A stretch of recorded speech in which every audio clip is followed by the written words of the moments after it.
Bismillahirrahmanirrahim. Alhamdulillahi rabbil alamin wassalatu wassalamu ala ashrafil anbiya'i wal mursalin nabiyina Muhammadin wa ala alihi wa sahbihi wa sallama tasliman kathira, amma ba'd. Me emrin e Allahut të gjithë mëshirshmit mëshiruesit, falenderojmë Allahun, Zotin krijuesin e botrave. Mirësitë, bekimet, mëshira e Allahut qoftë mbi dashurin e tij dhe dërguarin e tij Muhammedin sallallahu alaihi wasallam, si dhe mbi të gjithë ata besimtarë dhe ato besimtare që ndjekin dhe pasojnë rrugën e tij deri në ditën e Kiametit. O Allah, o Zot, na dhuro dije të dobishme, na mundso vepra të mira, e sa të jemi gjallë, na furnizo me furnizim të pastër dhe halal. O Allah, o Zot, na shto dijen e dobishme, na bëj dobi me dijen që marrim, edhe na shto diturinë dhe urtësinë, ja Rabbel Alamin. O Allah, o Zot i gjithësisë, na njeh me të vërtetën dhe na bëj pasues dhe ndjekës të saj, mbasi ta njohim, dhe na njeh me të kotën, me të pavërtetën dhe na largo prej saj mbasi ta njohim. O Allah, o Zot, bëje dijen që ne marrim dhe japim argument, dëshmi dhe ndërmjetësim për ne ditën e Kiametit. Pa humbur kohë, inshallah taala, fillojmë me pyetjet të cilat janë të depozituara, ndërkohë nëse vëllezërit ose motrat kanë pyetje, mund të japin një sinjal edhe mund të bëjnë pyetje direkt. Atëherë fillojmë me pyetjen e parë për sot. Thotë, është një website që quhet Xhamati Musliman Ahmedia dhe ata japin dhe mundësinë e blerjes dhe dhurimit të Kuranit në gjuhën shqipe. Cili është gjykimi? Xhamati Musliman Ahmedia, ata që kanë një xhami me 2 minare, sa kalon kthesën e atë, si quhet ajo, Kaza Italian, sa kalon Kaza Italian, është xhami e bukur me 2 minare. Xhamati Musliman Ahmedia janë qafira, janë jo besimtar, mohues të Islamit. Pasi ata besojnë se dikujt tjetër mbas pejgamberit alayhi salatu selam i ka ardhur inspirim, shpallje nga Zoti, e si pasojë ai ka bërë librin e tij dhe ka, le të themi, atë sunetin dhe traditën e tij.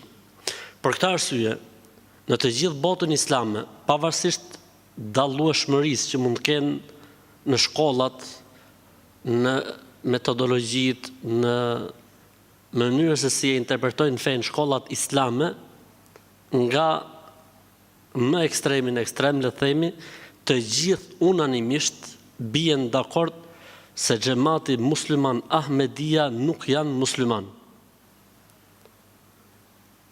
Nuk janë musliman. Po mirë, ato emrin e kanë Xhamati Musliman Ahmedia, ato mund ta kenë emrin si të duan. Nuk është emri ai që të bën, po është përbërja dhe e vërteta e cila gjykon mbi personin. Mishi i çufos, lloj derrit, cili është gjykimi islamit për të? Haram, po e kam në çufo. Për çfarë lidhje ka? E pati çufo, e pati çdo që ta ketë, është haram sepse është mish derri. Qartë? Edhe Xhamati Musliman Ahmedia ja kanë vënë këtë emër vetes në mënyrë që ta kenë si reklam dhe formë mashtrimi për besimtarët, të cilët nuk njohin mirë Islamin në Evropë sidomos. Pasi Xhamati Musliman Ahmedia pothuajse në botën islame nuk ka asnjë lloj, si më thënë, dege. Por fatkeqësisht ka në Evropë degë dhe mbështetet fuqishëm nga shtetet perëndimore dhe shtetet europiane, mbështetet fuqishëm, dhe kanë degën e tyre këtu në Shqipëri, kanë degën e tyre në Kosovë,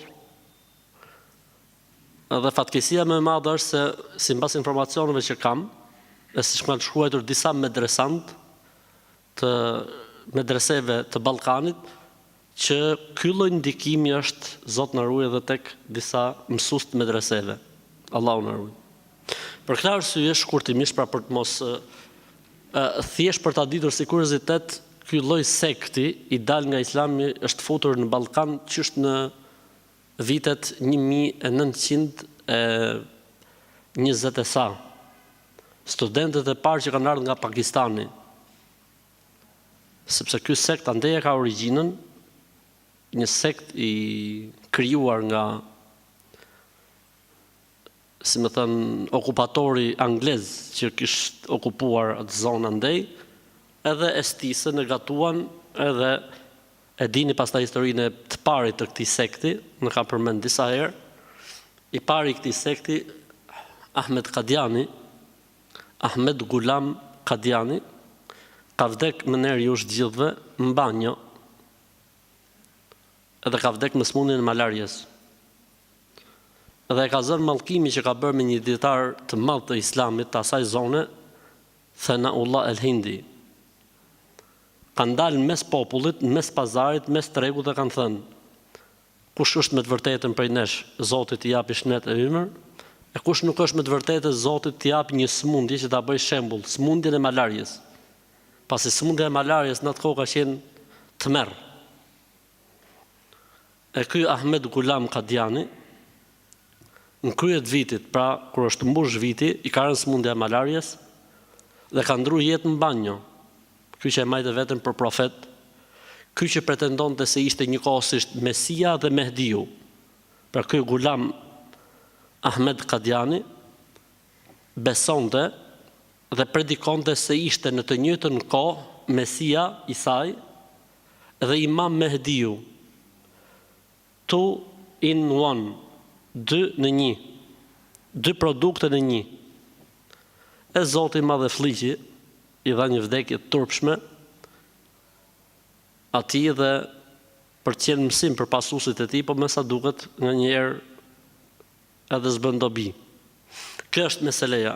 Kështu që çdo gjë që buron prej këtij website-i ose prej këtij grupi, prej këtij sekti, konsiderohet jashtë Islamit.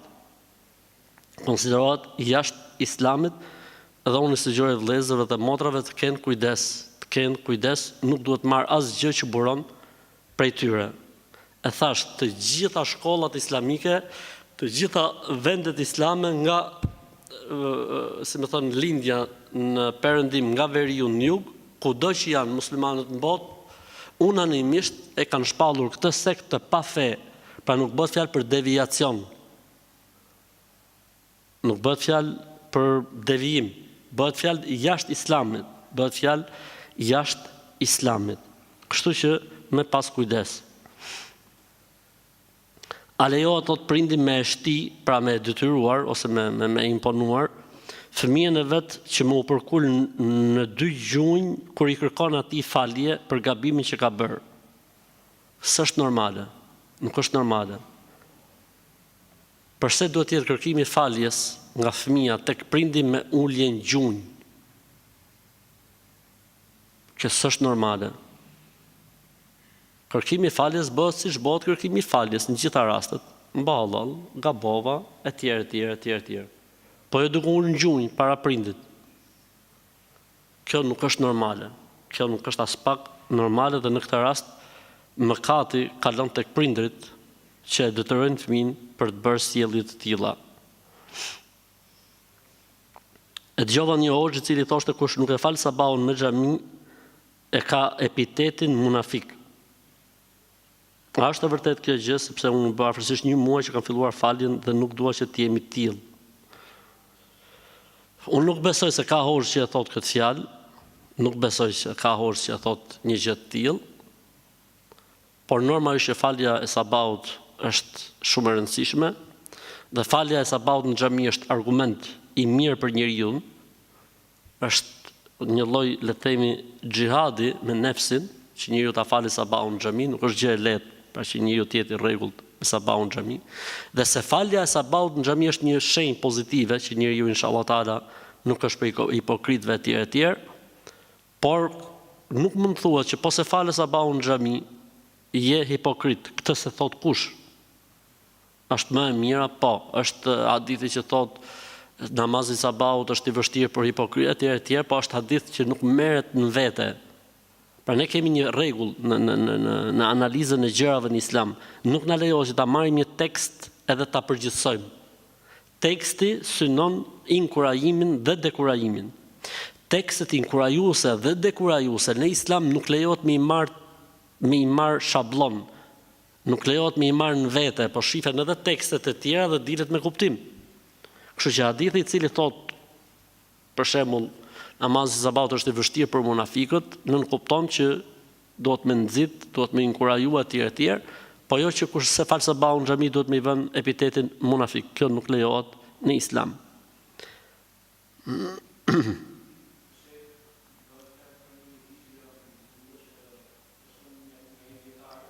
Urdhra? Është një video që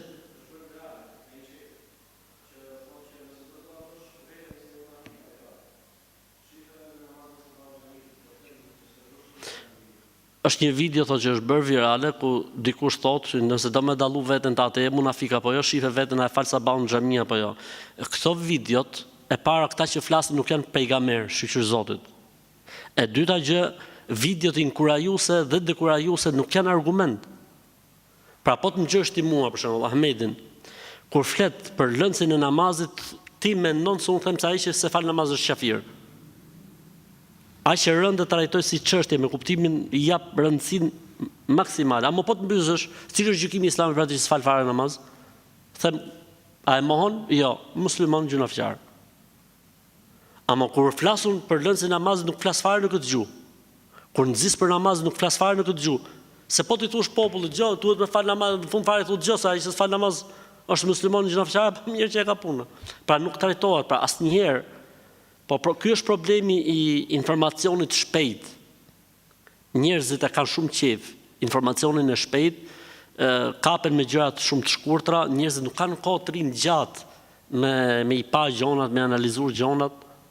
Po edhe njëri është i prirur drejt ekstremit. Dikush është kënaq me atë videon se është i tillë, i ashpër dhe e ka shpërndar tek tjerët.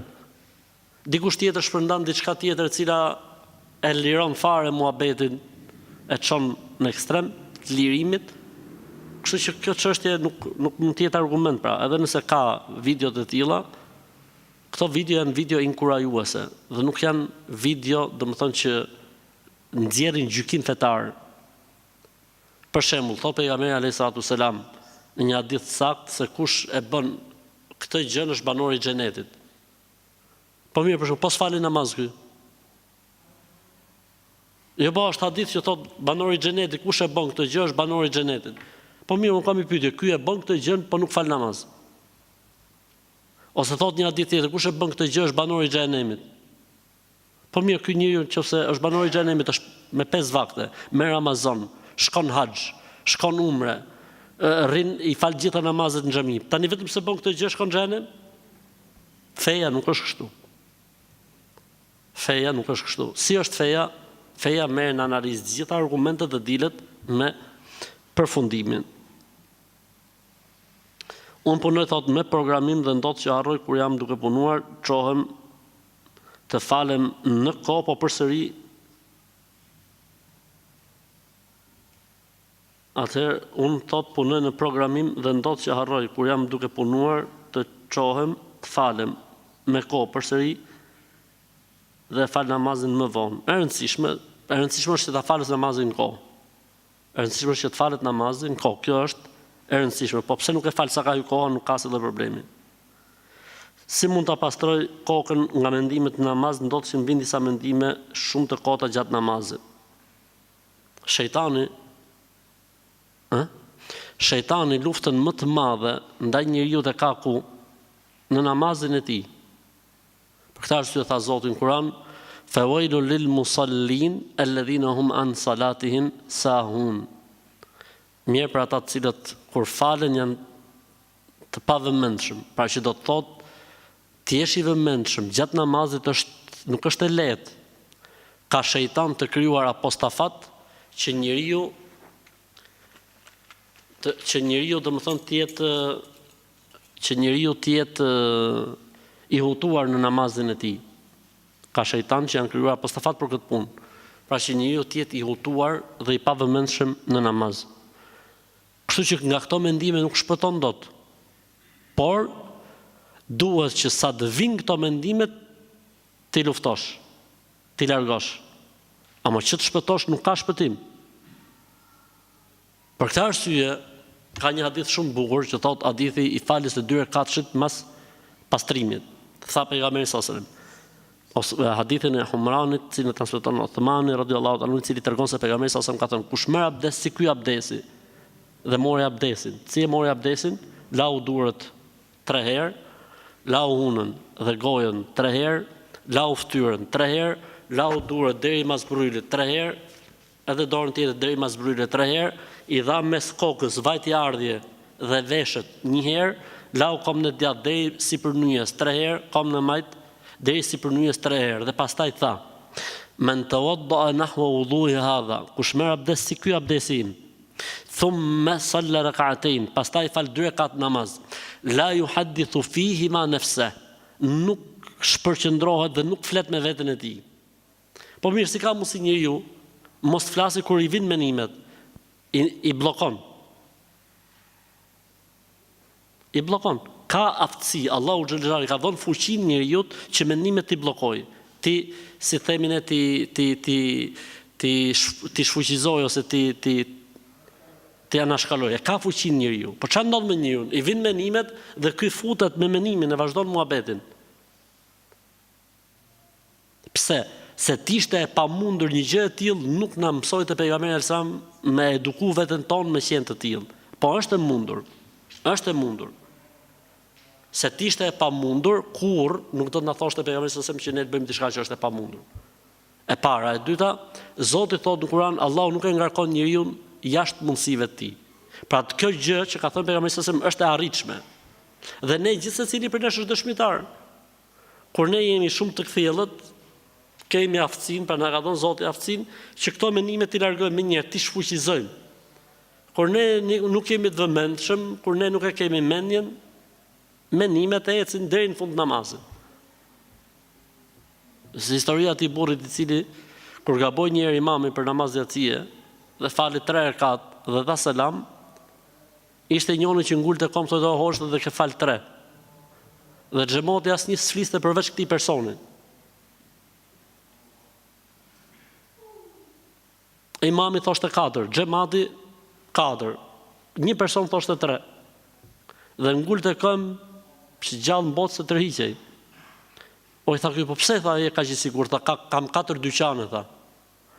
Në çdo dyqan tha bëj llogarit e ditës në çdo rekat. Sot tha kam bëj llogari vetëm për 3 dyqane, tha. Ka keni dyqan pa bëj llogarin. Jam 100% i sigurt. U çu imami e fali dhe rekat me gjithë xhamatin. Pra më i vëmendshëm ishte ky që bëjtë llogaritë e dyqaneve, se tjerët ishin në ajër komplet. Tjerët ishin në ajër, imami dhe xhamati, gjithë në ajër. Përse ky i dyqaneve ishte në rregull, mashallah. Dyqanit parë ja kishte bëu llogarinë, dytit, tretit, i katërt i kishin ngel pa bëu llogarinë.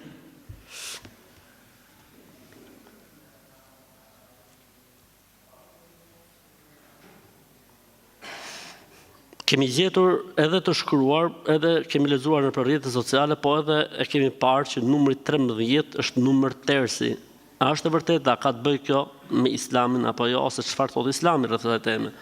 Absolutisht nuk e njeh Islami. 13 për ne është si 12, si 11, si 10, si 14, si 15. Kjo është një besytni faktikisht që e ka origjinën dhe themi nga Oksidenti. Unë bëm përshtypje sa herë hipin nëpër aviona, ulset e avioneve si janë 10, 11, 12, 14. Mungon 13. Besytni është besim supersticioz, cilin e kanë, domethënë, edhe nuk ka lidhje fare, pra nuk është numër tersi dhe nuk ka të bëjë me terslikun. Se më ka ardhur një pyetje tjetër që thotë e kena lënë thotë futemi në shtëpi filan ditë, po është data 13 dhe na kanë thonë që mos më fut me datë 13. Ne themi futuni me datë 13 për të thyer këtë lloj besytnie. Për ta thyer këtë lloj besytnie se s'ka të bëjë me fen e Allahut as pak. Emri Fron, a lejo që të avem fëmis emrin Fron? Ne kemi thënë gjithmonë, kemi thënë një rregull për emrat, që mos na vinë pyetje për emrat, si i bjerë me u kthy emisioni me u kthy mësimin pyetje përgjigje vetëm mësim emri, a lejohet ky emër, as lejohet ky emër. Ka një rregull për emrat. Nëse emri ka kuptim të saktë dhe të mirë, lejohet që të vendoset. Për shembull, në rastin tonë emri Fron lejohet, nuk ka asnjë lloj problemi. S'ka asnjë lloj problemi. Në anën tonë të tovë, thuhet se nëse i thua gruas 3 herë je e lirë, ajo është e lirë të largohet dhe nëse dëshon ta kthesh, duhet kalojnë 3 muaj dhe të martohet me një burr tjetër, pastaj të kthehet tek ti sërish.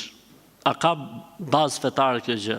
Ka një farë bazë fetare, padyshim, që është ndarja e gruas më shumë se 3 herë. Kjo çështja që nëse i thu je e lirë, fjala je e lirë është një fjalë që ka 2 kuptime. Kuptimin e ndarjes dhe kuptimin e kërcënimit. Pra je e lirë në kuptimin e nuk e do ku sjell mirë, kështu siç e ke nis, kam për të nda. Këtu thon dietarët varet nga njeti i kujt, i personit. Nëse ka pas njetin e ndarjes, quhet ndarje. Nëse ka pas njetin e kërcënimit, që gjosës si në rregull, atëherë është sipas njetit, e para, e dyta. 3 herë njëkohësisht. Cili është gjykimi i Islamit kur i thuhet 3 herë në të njëjtin takim? Shumica e mëdhëbeve është që po ti thuash 3 herë në një takim quhet 3.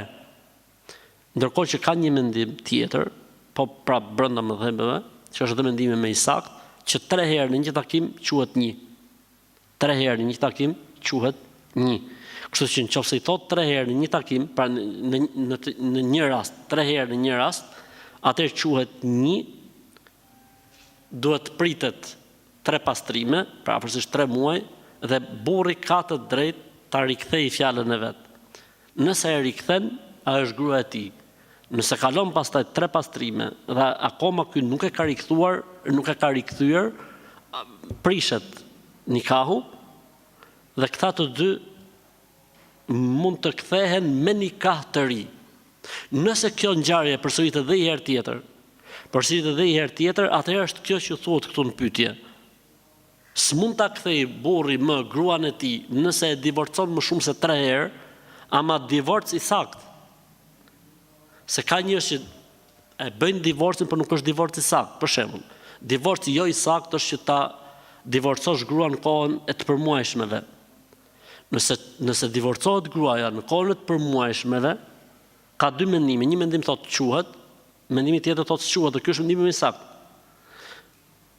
Divorci kur gruaja është e pastër, pra nuk është me të përmuajshmet, por është e pastër, por burri ka kontaktuar në këtë kohë pastërtie me të.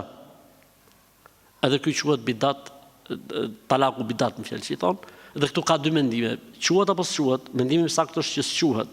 Për këtë arsye kur vjen dikush, për shembull, mua dhe thotë gjë se jam nda me gruan dhe në botë 3 herë ku dëgjon në tjerë. Ti them vëlla, si e ke ndarë kur ka qenë hera parë?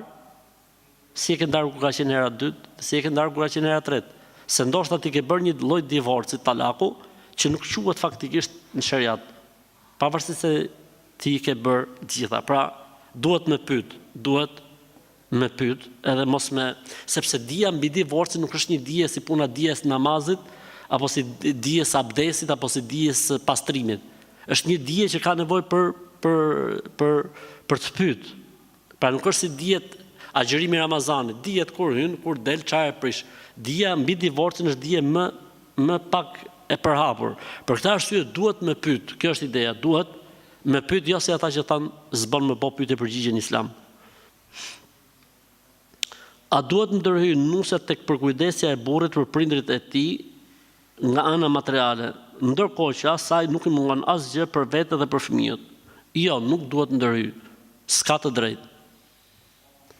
Përderisa gruas dhe fëmijëve nuk i mungon asgjë, nuk e lejohet asaj që të ndërhyjë mes djalit dhe prindërve të tij. Nëse gruaja ndërhyn apo do të ndikojë, atëherë në këtë rast quhet mëkatare dhe gjunafçare. S'ka që duhet grua sa i jep burri prindërve të vete, sa u jep, e si i jep, pse u jep, nuk ka që duhet. Përderisa asaj nuk i mungon gjë, përderisa fëmijëve të saj, pra, nuk i mungon asgjë, pra aty në si familje nuk mungon asgjë, atëherë kjo lloj ndërhyrje është për shejtanit të mallkuar. Gjaku i hemoroideve, a e prish abdesin? Në mendimin më të saktë është se nuk e prish abdesin. Si çdo lloj gjaku tjetër në trupin e njeriu, në mendimin më të saktë të dietarëve, pasi ka një mendim tjetër që thotë prishet, por inshallah mendimi më i saktë është që nuk prishet.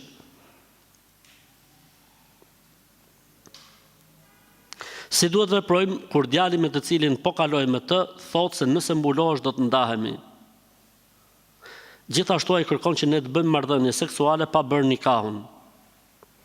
Ndahu nga ky njeri pa u lidh mirë me të dhe pa bërë fejes dhe asgjë. Ndahu, ky njeri që të vën kusht, që ti të kundërshtosh Allahun, të heqësh shamin apo mos të vendosësh shamin për të kaluar jetën me të, pejgamberi alayhis salam ka thënë la ta'ata li makhluqin fi ma'siyati al-khaliq. Nuk lejohet i bindesh krijesës kur kundërshtohet krijuesi. Ai lloj burri që të vend ty kusht mos mbulesën për të martuar me të, kur mos qoftë burri jot. Kur mos u boft burri jot. Sepse nesër pas nesër i teket për i gjë tjetër, pastaj kur të bëhen me fëmijë i teket për i gjë tjetër, e s'mbarojnë asnjëherë këto muhabete. Kështu që tregoja kufinin qysh në fillim dhe thuj stop, unë nuk mund të vazhdoj më me ty dhe më mirë. Pasha Allahun do ta kompensoj Allahun në një formë tjetër. Mos u marto me njëri i cili ty të vën kusht kundërshtimin e Allahut. Të vën kusht gjunahun. Edhe tjetra, thot bërja e marrëdhënies seksuale pa nikah, absolutisht mos prano. Mos prano të bësh marrëdhënie seksuale me një mashkull pa bërë nikah me të, sepse quhet zina, quhet imoralitet, dhe imoraliteti e ka dënimin të rëndë, si në këtë botë dhe në botën tjetër. Kështu që më mirë pa të se sa me të. Mos ju bind, le të prishet kjo lloj gjëje, edhe Zoti i Madh siç ka thënë pejgamberi alayhis salam, kush e lën diçka për hatër të Zotit, Allahu do të kompensojë me diçka që është më e mirë se sa ajo që po lën. Leje për hatër të Zotit edhe ti ke për të habit, se si Allahu do ta zëvendësoj këtë me më të mirë se sa ky surrat patate njëri. Kanë bërë kurban në tyrbe, mirë po mishin unë nuk e haj, se ata kanë bërë shirk. A më lejohet që t'ja fal dikujt tjetër këtë mish? Jo, nuk lejohet. Ajo që është haram për ty, është haram dhe për tjerët. Pra nëse ti e di që ky mish është therr për të vdekurit, i është bërë shok Zotit, edhe ta sollën ty këtë mishin, ty i herë nuk lejohet. Thot, a lejohet që të jap një tjetër me që unë sa haj, sa e di që është shirk. Po atë që është haram për ty, s'mund të japsh as tjetrit. E vetmja gjë që mund bëhet me këtë mish është të coptohet, të futet në frigorifer dhe të jepet qenve apo maceve. Inshallah ka sevap. Jam gjendur në një situatë të tillë, doja shumë të merrja një përgjigje. A lejohet në Islam fekundimi artificial duke marrë vezë nga një donatore e jashtme? Nuk lejohet në Islam një veprim i tillë. Ashtu siç nuk lejohet donacioni i spermatozoidëve, nuk lejohet dhe donacioni i vezoreve. Nuk lejohet në Islam, është haram.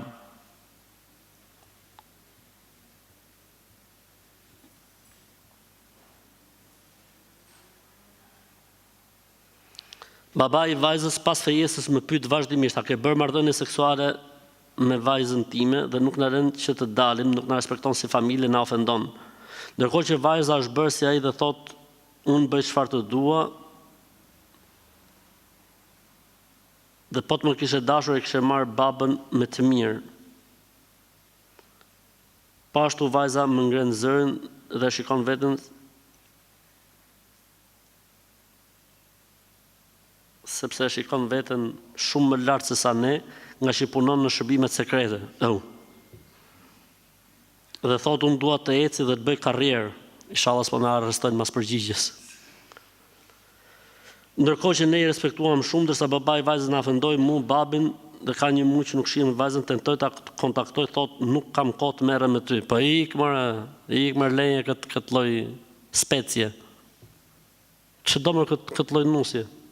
S'kam kohë më umor me ty, thot. Kupton ti? Se jam të umor me karrierën. Lërët merret me karrierën. Lërët kënaqet me karrierën edhe hiq dorë prej kësaj femre dhe prej kësaj familje. Është shumë problem o vëllezën dhe motra kur njëra prej familjeve, ose e djalit ose e vajzës tregon superioritet ndaj familjes tjetër, e man veten lart, edhe çi duhet këtij species, a ke bërë ti gjë me kocën time? Ç'është bab, o zoti më, o zoti më, o zoti më. Çi duhet këtij më vëlla, or ç'është, këta janë njerëz manjak vëlla, këtu duhen arrestu më, këtu duhen fut në burg gjithë. Në momentin që i thot, ke bëj gjë me kocën time, momentin që, a kupton? Se normal vëlla. Nuk janë normal, pasha Allahu nuk janë njerëz normal. Goca thot kam karrierën, unë thot, tani s'kam vakt merre me ju. Goca, pa u martu hala. Po kur të vinë nusër, do t'ju shkeli me kom gjithë, do t'ju bëj rreshtore. Do t'ju bëj rreshtore për Zotin, do t'ju vjen rresht.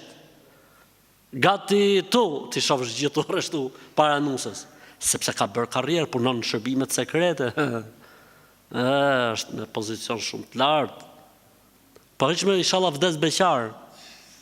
Vallai më mirë vdes beqar, e nuk martohesh me të tilla, e nuk lidhesh me të tilla familje. E ditë paktën, vdes beqar, inshallah në xhenet, bon Zotin e kismet mirë. Pra sikur mos kishte bota femra, vetëm se këtë lloj femrash, unë do thosha mos u marto vëlla, Allahu ta lehtësoft futi agjërim gjithë jetës.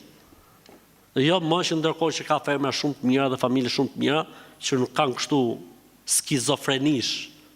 Allahu na ruaj.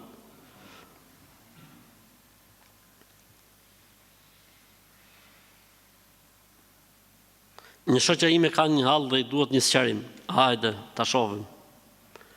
Çfarë nuk kuptohet në Islam gruaja që nuk i shkon burrit, sepse burri vazhdimisht i thot asaj, ty të mallkojnë me lajket, sepse ti nuk më vjen mua. Pra, ky pret që gruaja t'i afrohet atij pa kërkuar ai. Pra, vazhdon sqarimi. Burri asnjëherë nuk i afrohet, as nuk i kërkon që të shkojnë në shtrat, sepse i thot duhet të jesh ti ajo e cila më afrohesh mua. Ai thot që burri asnjëherë nuk duhet t'i afrohet gruas, por duhet të presi që grua t'i kërkojë atij. Sepse thuhet në Islam, thot ky i mençmi, thuhet në Islam gruaja që nuk i shkon burrit.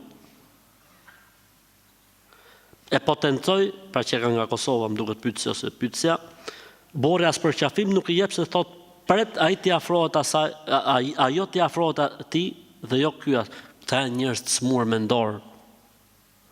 Këta nuk ka spital 5 që i merr përsipër, pasha Allahun. Në shtimje kanë këto të Kosovës si spital. Këto nuk ka spital të shtimje si i merr përsipër. Kupton ti? Se ka e ka lexuar ky në cilin Islam, se në Islamin ton që ka ardhur pejgamberi alayhis salam, nuk ekziston gruaja që nuk i afro, çfarë thoshte, si ishte? Gruaja që nuk i shkon burrit. Po mirë, pse se plotso fjalin o të mort drejqi, të mort, o njeri. Gruaja që nuk i shkon burrit, masi e fton burri. Ç'është ky njeri që e kput fenë e Zotit për gjys edhe e përdor? Ky prit ka ajo duhet, kupton? Pra këta janë njerëz të smur, të cilët kanë lexuar fenë si mas karakterit të tyre, ja vëlla ka kput hadithin për gjys burri vëlla. Gruaja që nuk i shkon burrit e mallkojnë me lajket. Ku e ke këtë në Islam?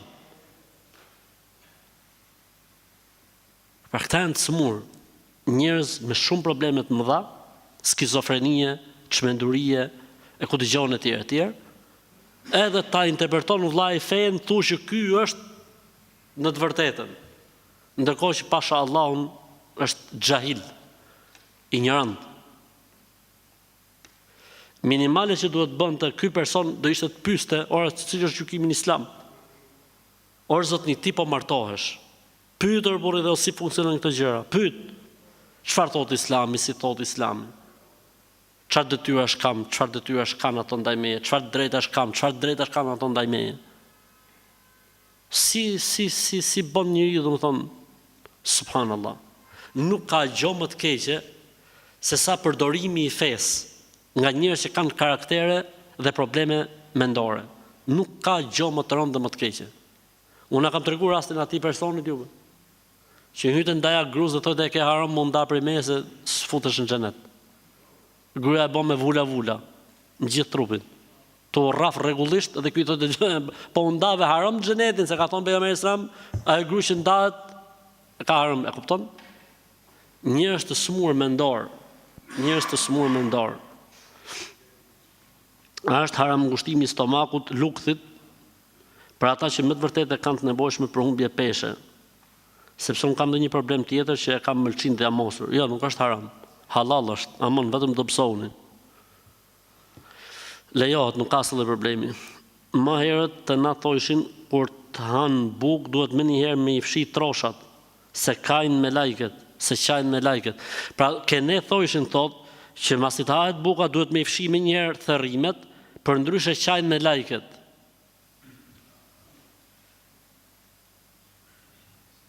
Ka e kanë gjetë më vëlla, që qajnë me lajket. Këte nga e kanë gjetë, se gjitha okej. Duhet me e pastru venin e ku të gjitha, okej, mirë, pastërtia, okej. Po këte që qajnë me lajket, ka e kanë gjetë më vëlla. Ha? Dhe ka i problem, thotë se unë nga që jam me fëmijë, thotë nuk mund t'i fshi me njëherë. A është e vërtet që nëse nuk i fshi, thotë qajnë me lajket, nuk është e vërtet, është rrenë. Është rrenë. Ky hadith do t'i shpik nga vjerrat, që mi fut nuset në punë me pastru shpinë, kanë thonë qajnë me lajket po si fshive, edhe nuset e shkreta, tu i besu vjerrat. Kanë majtë venin pastër. Mirë është me majtë venin pastër, po s'ka lidhje qajnë me lajket, nuk ka lidhje. Mundohem mos ta les një namaz, po desha me pyet falë me el-Fatiha dhe kul huwallahun. Po më thonë se kjo nuk bën. Mos i ngjo ignorantët, mos i ngjo budallënjt.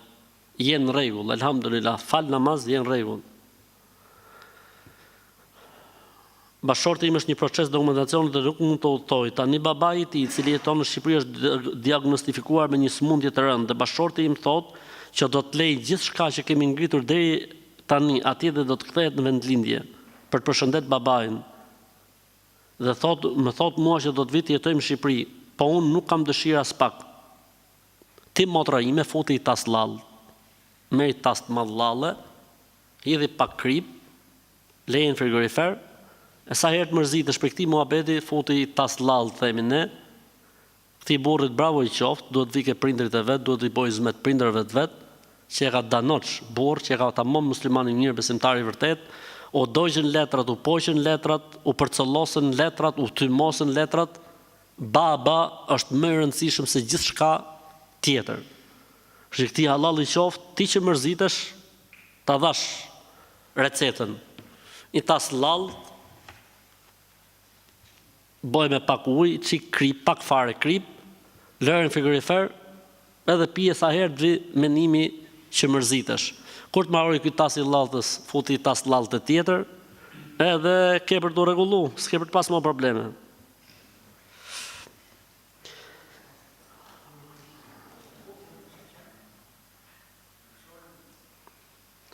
Kemi një nip të vogël në shtëpi dhe nëna ime, edhe pse ka qenë haxh, sa herë që fëmia qan e lëkun djepin me dorë ose me këmbë. Ai pranohet nënës time namazi, o të keqin e gjyshës, ku ka më të mirë sa gjyshët, më Allah, alhamdulillah.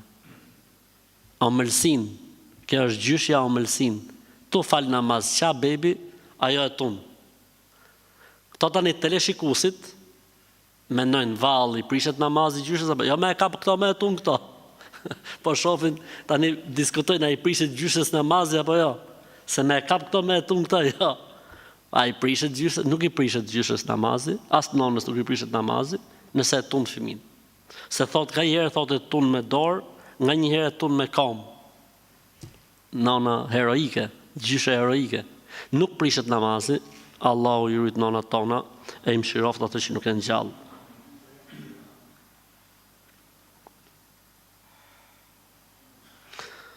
Unë e di, po të do njërës nuk janë vetvetja, e kish një ditë me burri, unë u qova me falë, më tha mos hym banjo pasi të falesh. Dietari i madh.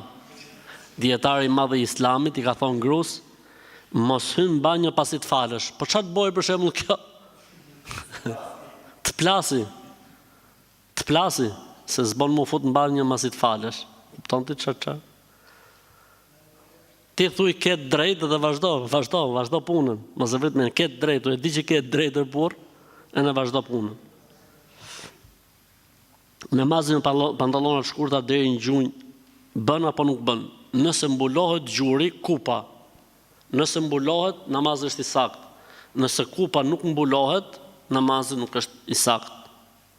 A duhet ndërhyjnë nuse tek përkujdesja e burrit për prindërit vet nga ana materiale, këtë më duket sikur e bëm. Kur asaj se mund, okay, tha. Hoxhi Nerum Ahmed Kalaja, nuk e kam Ahmed, po e kam Ahmed. S'ka problem, halal e ke. Nëse trupin e njeriut e ndjekin dhe gjithashtu, nëse trupin e njerit, pra njeriut, e ndjekin, djegin, gjithashtu edhe hirin, pra e kanë ndjek herë trupin, pa edhe hirin e kanë ndjek prap. Domethënë, a është e mundur që të krijohet prap ky njeri në atë botë, pra të ringjallët? Normalisht që po. Nëse ti dyshon, del nga Islami dhe nga feja. S'ka të pamundur për Allahun. Jo hiri, pa edhe më ushduk fare njeriu, e hangri balena, e hangri kafshët e egra, nuk i lën asgjë, ushduk. E futën në acid, e tretën komplet. Allahu e rikthen prap. S'ka të pamundur për Allahun. Nuk ka të pamundur për Allahun. Nëse njeriu dyshon, a e bën Zoti dot këtë gjë apo e del nga feja, nga Islami? Nga i gjenë këto pyetje në lagu, sa thellë. Ka një hadith, thot një prind, baba, para vdekjes, i mbledh fëmijët e vet dhe ju thot, çfarë baba kam qenë për ju? I thonë ato, baba më i mirë, s'ka baba më të mirë sa ti. Mirë, thot, unë kam një amanet. Kur të vdes, thot, trupi ma digjni. Gjysmën e hirit ma hidhni në oqean. Gjysmën e hirit ma hidhni në erë. Vdiq baba, fëmit e menun edhe i erë këtë mesele dhe bonë si që tha baba. E dogjen, Zot na ruaj se s'lejohet në Islam një gjë e tillë. Gjysmën e hirit ja hodhën në erë dhe gjysmën e hirit ja hodhën në oqean. Me të mbaru punë fëmit, Zoti e krijoi prap. Tha robim, pse e bonë këtë gjë? Robim, pse e bonë këtë gjë? Tha o Zot, kisha frikë si do të dalë para teje. Dhe menova se po ta bëj këtë, mund të shpëtoj.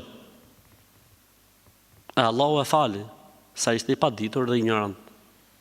Pra bëri gabim, si më thënë, pa qëllim. Kështu që s'ka të pamundur për Allahun. Kemi 2 djem dhe një do të vi inshallah taala së shpejti në jetë. Për djalin e parë dhe të dytë nuk kam therr kurban. Tash kam mundësi për të tretin me therr. A duhet ta heq obligim për kurbanet e fëmijëve të parë dhe të dytin, apo mund therr si fillim për tretin?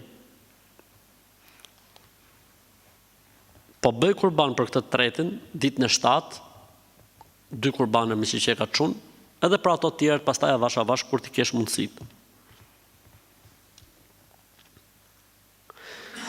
Desha me të pyet nëse xhamati nuk e don një imam si hoxh në xhami, nuk i pëlqen si hoxh, çfarë do të thotë? Tani varet se nëse xhamati ka drejt apo jo. Nëse xhamati ka drejt, nuk e don një hoxh se është me probleme në moralin e tij, në fenë e tij, në besimin e tij, ka dhënë shenja që nuk është i duhuri për të udhëheqë popullin fetarisht. Këti imamin nuk i ngrihet namazi as deri tek veshët, thot pejgamberi alayhis salatu wasalam. E nëse xhamati ka lut menç, s'ka asnjë lloj argumenti për imamin. Thjesht është mjekrosh. Nuk falet siç janë të falë të parët tanë. Pra gjejnë arsye time nuk bën këto bidatet që bën zakonisht. Edhe nuk e do këtë lloj imami, për shembull, për shembull. Në këtë rast imami është në rregull. Mos ta vrasë mendjen fare, është tamam. Pra nëse xhamati ka arsye, imamit nuk i ngrihet namazi as deri tek veshët. E nëse xhamati s'ka arsye, imami është në shkallën më të lartë të xhihadit, sepse ka të bëjë me qenie dhe specie dhe s'ka të bëjë me njerëz. Po Zoti e lehtësoft.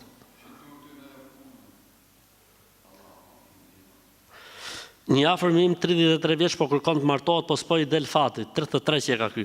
Pra kena marrë pyetje 36, kjo që e ka 33. Ka kërkuar gjitha ne, thot po s'po gjen. Tani unë i thash, kur të vesh në Shqipëri, shko tek një hoxh të këndojnë, mos kanë bërë ndaj gjë.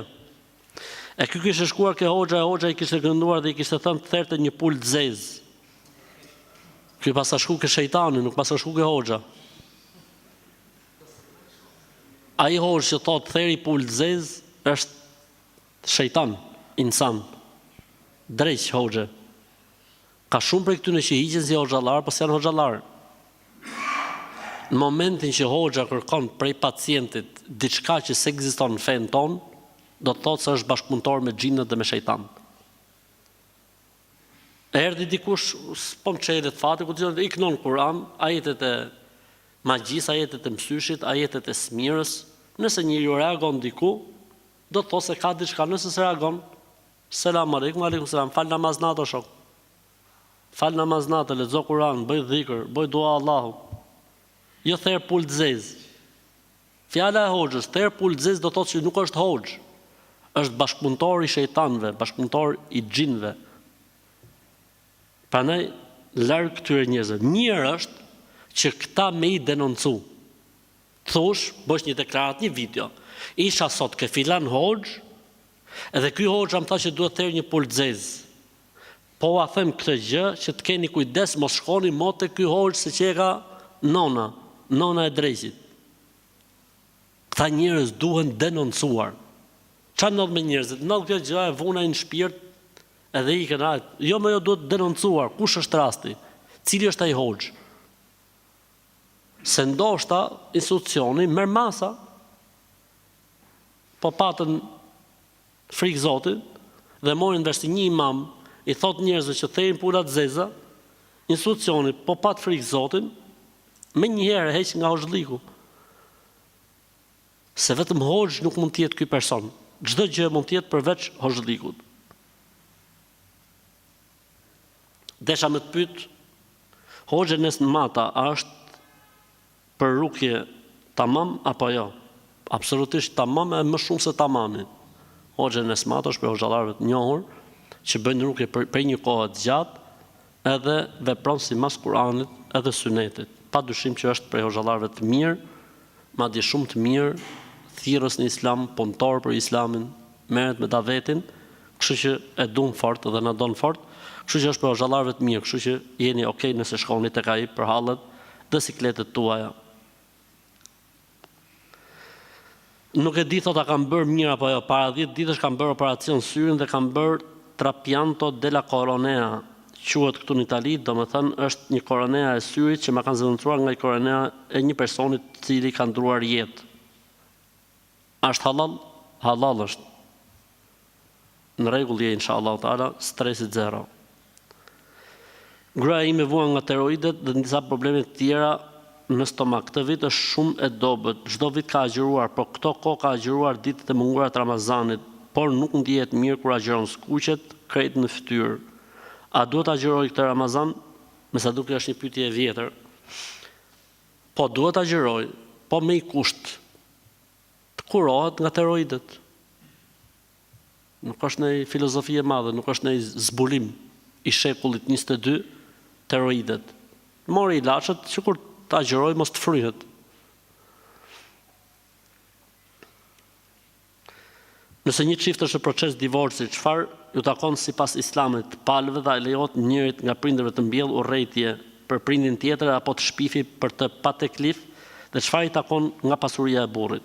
Mesela e gjatë kjo, e rëndësishme. Divorci nuk është një temë që Islami nuk e ka parashikuar.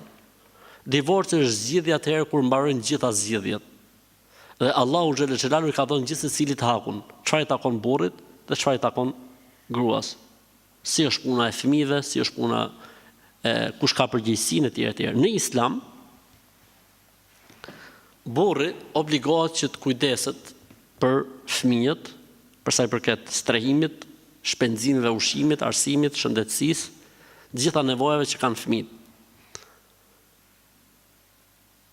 Ndërsa teoria e ndarjes për gjys nuk ka të bëjë me Islamin. Nuk është islame kjo gjë.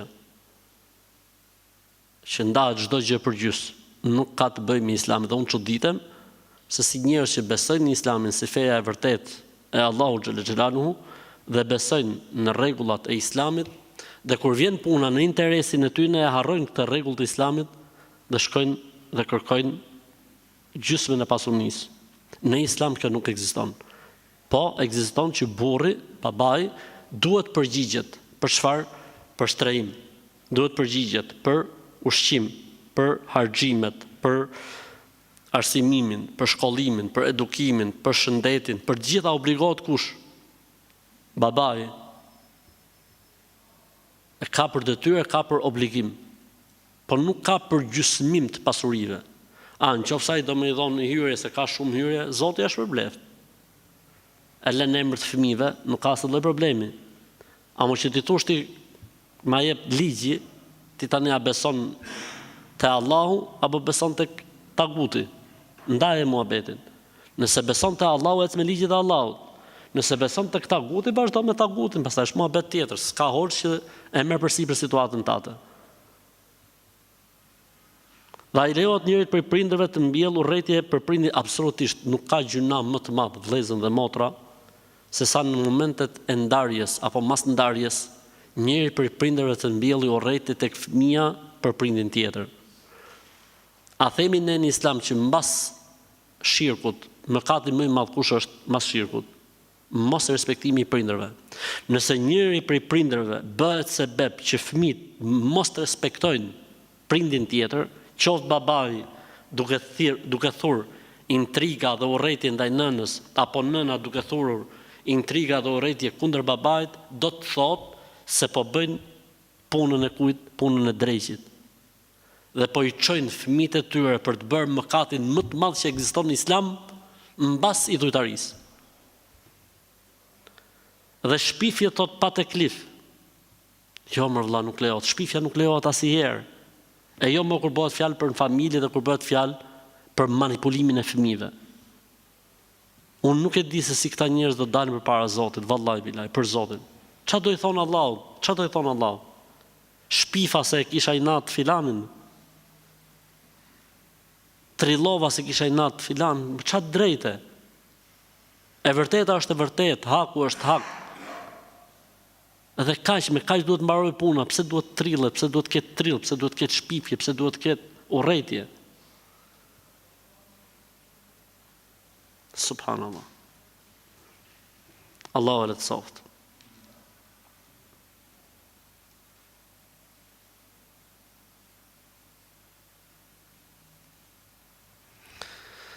Për flokët e shkurta, shumë hoxhallar flasin për flokët e shkurta të cilat janë anë shkurt, ndërsa në pjesën e sipërme më të gjata. Çfarë mendimi keni ju për këtë? Nuk ka asnjë lloj problemi fetarisht. Ka një hadith i cili thotë ka ndaluar pejgamberi sallallahu alajhi wasallam nga qazr. Qazr është të rruash një pjesë të kokës e të nesh pjesën tjetër. Po tani ndaloj, çfarë kuptimi ka? A ka kuptimin që është haram apo ka kuptimin që është e papëlqyeshme? Ka mëdhëbe në interpretim. Mëdhëb që thotë është e urryer me kruh. Dhe mëdhëbe që thonë është e ndaluar.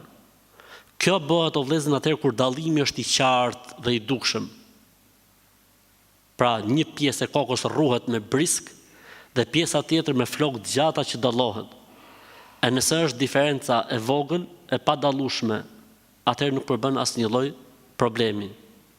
Këtë meselen e qethjes flokës me diferencë e kanë bërë disa njerëz sikur me qenë për shtylla e dytë e Islamit. Pra shahadeti, qethja e kokës me diferencë. Po lërë më burr pa Zot më. Njerëzit po ikin nga kjo botë pa namaz. Njerëzit s'po njohin Zot e pejgamber e kanë bërë qethjen me diferencë sikur me qenë o Zot i madh. Si puna atij që tha dhimbja e kokës.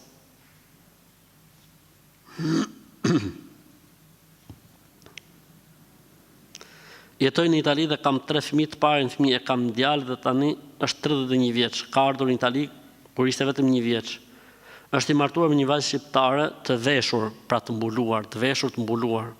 Po, unë kam problem me të thotë se nuk do të marr pjesë në asnjë festë dhe gëzim familjar kur ka muzikë dhe pije alkolike. Ja fal Zoti shpirtin. Ja është nuse tamam, danoçe. Dhe grua ndo që mos të japi dorën gjinjisë mashkullore, çuni tani, do që gruaja mos të japi dorën gjinjisë mashkullore. Mashallah, e pas e kuptu mirë kjo. Muhabetin. Unë jam shumë merak se kështu do të largohet nga njerëzit dhe do të mbetet vetëm. Po çfarë kemi lej ato çunin dhe nusën lej ta bëjnë jetën si duan ata. Ti jenë merak. Kjo që ka shumë merak. Ata përderisa kanë gjetë gjuhën me njëri tjetrin, përderisa janë në rregull me Zotin e Madh, edhe nëse do të ngelin vetëm nga bota e alkoolit, e shoqënia e tillë, do t'u akompensojë Allahu me shoqëni tjetër. Çfarë halli këti? Do t'u akompensojë Allahu me shoqëni më të mirë se sa shoqënia e ahengut edhe alkoolit edhe e përzierjes. Kështu që mos çaj hallin. E rëndësishme ato të dy të jenë mirë, e rëndësishme është që ato të dy të ndjehen mirë, e rëndësishme është që ato të kenë mirë kuptim me njëri tjetrin, e rëndësishme është që çifti të jetë i lumtur. Ti nonë rri e qetë. Rri si nonë, si zonjë, si mretnesh. Ç'të duhet ty, pse s'na erdhi, pse s'shkoi? U a dha dorën, s'u a dha dorën, ç'të duhet ty mi nonë? Rri nonë, rri mretnesh. Ty ata jep dorën? Po. Maro historia. Vjerrit a jep dorën? Po. Maro historia, ç'po duhet me të tjerët? Nusja e çunit ka burr. Burri përgjigjet për të. Ky quhet tejkalim kompetencash. Mos i tejkalo kompetencash, e do të dikesh vlerat të paarritshme. I tejkalove kompetencat si vjerr, fillojnë pastaj problemet. Jam grua e martuar me nonë 2 fëmijëve, njëri është 12 dhe 87 vjeç. Burrin e kam nxanë që 2 vite që më tradhton me një grua tjetër. Po mirë, 2 vjet që tradhton, po ti çfarë pret tani? Pret që të pendohet, hajde inshallah. Dhe ajo gruaja tjetër është nonë e 3 fëmijëve. Hajde. Po, tash një kohë dhe më ka qit nga dhoma e gjumit, as nuk flen më burri me mua. Tërë kohë shkruan me të. Ajo e din që ky është i martuar dhe gajle s'ka. Ajo, nona e 3 fëmijëve. Kur i thon burrit ndaju se është lidhje haram, mua i më thot se ja vlen për to. Pra burri thot se ja, pra ata ja vlen. Haram, pa ja vlen. Po më duket që sen më të rënë se me i thonë grus për dashnore ja vlen, nuk paska. A mund është një këshill? Çfarë ta mund të shkreti? Duro ose divorcohu. S'ka zgjidhje tjetër. O duro, o divorcohu. Ti me hak, me drejt Zotit ke drejt më nda për këtij. Për këtij që thot haram pa ja vlen. Për ata ja vlen. Të s'ka kush arreston, s'ka polici që arreston. Kështu që në raste të tilla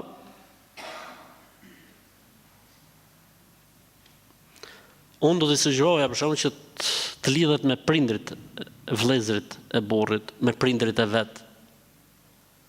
Edhe ta kthej situatën në problem.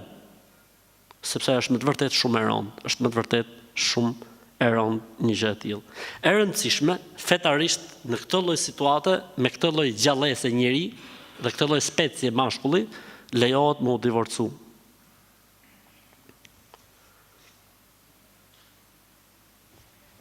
Doja të pyes nëse na sheh ose e shohim bashkëshorten, lakuriqa, prishet abdesi? Nuk prishet. Hiç. Nuk prishet abdesi.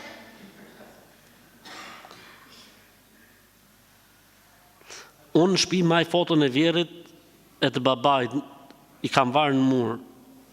Nuk lejohet. Fetarisht nuk lejohet me i varë fotot në mur. Nëse ujin e pishëm shton disa pika ujë zemzemi, i gjithë ujë kthehet në zemzem. Rren, mashtrim. Të jodhëm ja 2 pika në selit lartë, e kthehet gjithë ujë selitës zemzem. Të jodhëm ca pika në bovill, kthehet gjithë ujë bovillës zemzem. Gjoj e pyetjen. Kam nevojë për mendimin tuaj në lidhje me një çështje. Kisha caktuar mes 2 familjesh datën 12 tetor për të bërë një ceremoni dasmë të përbashkët. Për shkak të një gabimi data 12 u bë e pamundur dhe tham ta shtyjmë me datën 13. Po më thonë disa që është ditë tersi. 2 probleme, thotë, e para me lujt datën, dhe e dyta që data dytë në bjerë datë 13. E para lejohet me lujt datën, e kemi nda datën e dasmës për shembull, 2 familjet, datën për shembull le themi 4 shtator. Po i qëlloj që s'kan ardhur akoma nga pushimet, njerëzit janë akoma shumë me datë 25 shtator, lejohet. A lejohet? Po me 25 shtator, pastaj kur erdhi data 12 shtator thonë të dia, po e çëm ne kanë ndori me 28 në ndorë, që është dhe festa flamurit, e bëjmë dasmën tamam.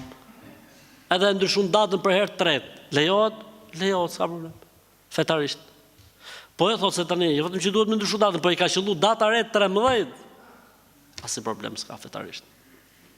13 është besytni, s'ka lidhje fare, është besytni. Kam një shoqi që më ka bërë dhurat një kanarin. A lejohet se ta mbaj? Lejohet, vetëm ushqeje, trego kujdes, je në rregull, s'ka problem fetarisht. Kushëri jemi javën tjetër, martohet dhe shoqja e saj është shtatzën dhe i kanë thënë që nëse ajo që është shtatzën e prek nusen, ja merr fatin. Na mytën budallëjt. Pra nëse gruaja është shtatzën prek nusen e re, kjo shtatzëna ja merr fatin.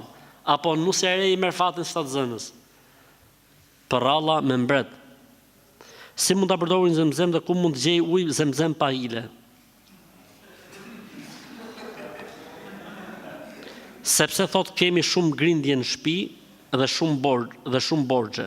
E para, uji zemzemit ka një hadith për cilin pejgamberi sa më ka thënë me çfarëdo qëllimi të pihet. Pra uji zemzemit bë dua përpara me shpresë të Allahut, mos i pin mas duas uji zemzemi, Allahu ka për ta pranuar duan. Kjo është e saktë. Thotë se kemi shumë grindje në shtëpi dhe borxhe, por nuk ka asnjë transmetim që po të kesh grindje në shtëpi dhe u jep antarëve të familjes ujë zemzemi, fillojnë puthjet. Sa ashtu do ishte qetësu gjithë bota. Po kështu thotë kemi borxhe. Nuk ka ndonjë transmetim që po të pish ujë zemzemi del nga borxhet. Edhe pa punësi, nuk ka ndonjë hadith që thotë kush pin ujë zemzemi gjej punë. Por nëse bën dua, pra merr dhe pi ujë zemzemi dhe thua Allah, largoje sherrin nga shtëpia jonë. Inshallah pranohet duaja. O Allah, na mëso të lajm borxhet. Inshallah lahen borxhet. O Allah, si ishte tjetra? Grindje, na largo grindje, inshallah pranohet duaja. Ku ka ujë zemzem pa hile. Gjithanej, unë nuk besoj se ata që shesin ujë zemzemi bëjnë lojra. Unë nuk e besoj këtë gjë. Prandaj në çdo dyqan, le të themi që kanë vëllezërit ose motrat besimtar që shesin ujë zemzemi, merreni pa teklif se unë nuk besoj që të ketë lojra në këto gjëra. Kemi dhënë zakat çdo vit, mirë po tani do të mbledh parat me ble shtëpi të madhe, se jemi pak ngushtë ku jemi me kallaballik. A duhet të japim zakatin apo jo, me që po mbledhin para për shtëpinë? Jo, duhet me dhënë zakatin. Nuk ka lidhje se të mbledh para për shtëpinë. Zakati duhet dhënë edhe pikë. Mirë, inshallah mjaftohemi me kaq. Subhanakallahumma wa bihamdik, nashhadu an la ilaha illa anta, nastaghfiruka wa natubu ilayk. Zoti na roft.